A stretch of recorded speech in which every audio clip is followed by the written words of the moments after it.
What to do if you become a victim of bank fraud?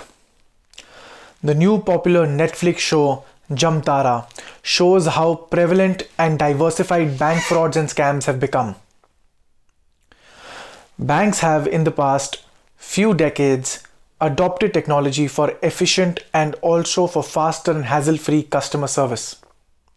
Technology enables the service provider to offer customers and clients a plethora of benefits that allow them to dispense with their physical presence for banking transactions. The growth of banking by use of technology has also given rise to a new form of fraud using counter technologies used by fraudsters. Technology provides services without boundaries. Geographical location is no longer a constraint due to the onset of the use of technology. The convenience of service without boundaries and access to service from anywhere is the aim of any business. Criminals and fraudsters also have grown at the same pace as that of the growth of technology. Criminals are now also able to disguise their location and operate from anywhere in the world. The use of technology has resulted in the dissemination of personal data. Data can no longer be stored as done in a brick and mortar system. Data is bound to be exposed in different forms depending upon the nature of the service provided. Technology has its own set of advantages and pitfalls. Data theft in cyber law means stealing another person's confidential or personal information without his consent or authority. The online banking service of a customer is linked with his email and mobile number. This is essentially used to authenticate banking transactions of the customers. Fraudsters, having knowledge about this authentication, have devised fraud using several methods. Looking at the statistics, according to the RBI, bank frauds worth rupees 2.05 lakh crores happened in the last 11 years.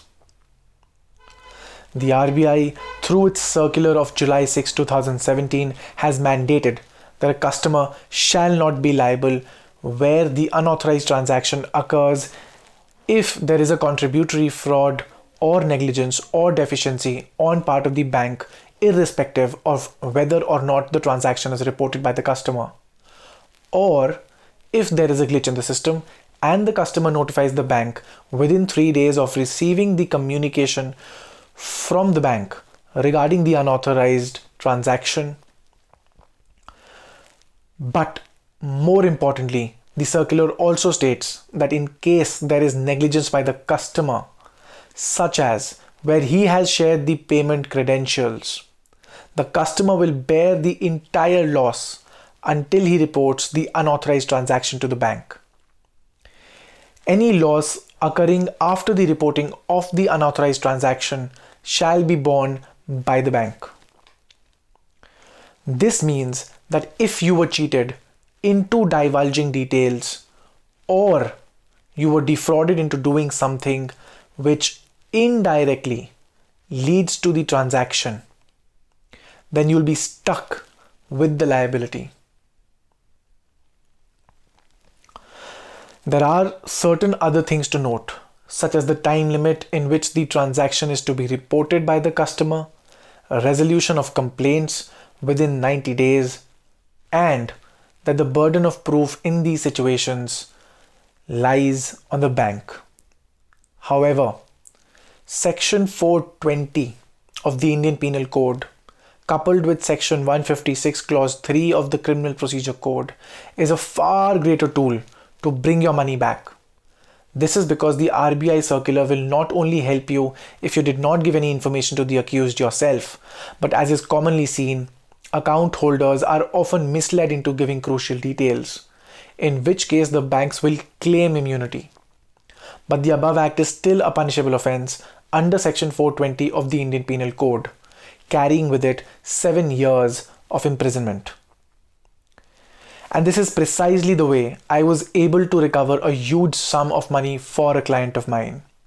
This client, which was a company, came to me and told me how one check in the office was stolen and used to transfer a huge sum of money. The managing director of the company found out about the fraud only after about 15 days after the transaction. The director ran between the bank and the local police station for 3 days to no avail. I then advised the client to file a formal police complaint and, after fulfilling requisites, to approach the magistrate under section 156 clause 3 of the Criminal Procedure Code. We did the needful within 24 hours, and the moment the magistrate directed the police to file their action taken report on our complaint, the cops swung into action and pulled out the required details, such as to which account the money was wired, approaching the said transferee bank, and freezing the transferee bank account. On further investigation, it was found out that there was also negligence by the client's bank itself in the signature verification formalities. The moment this was pointed out, the bank itself refunded the stolen money to my client with the agreement that the bank shall be at liberty to recover the money from the accused persons.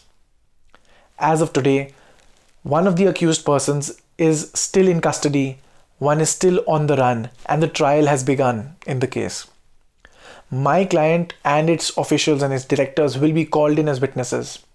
The bank has filed applications for release of the frozen funds to them, that or they will file a civil suit for recovery of the money against the accused persons.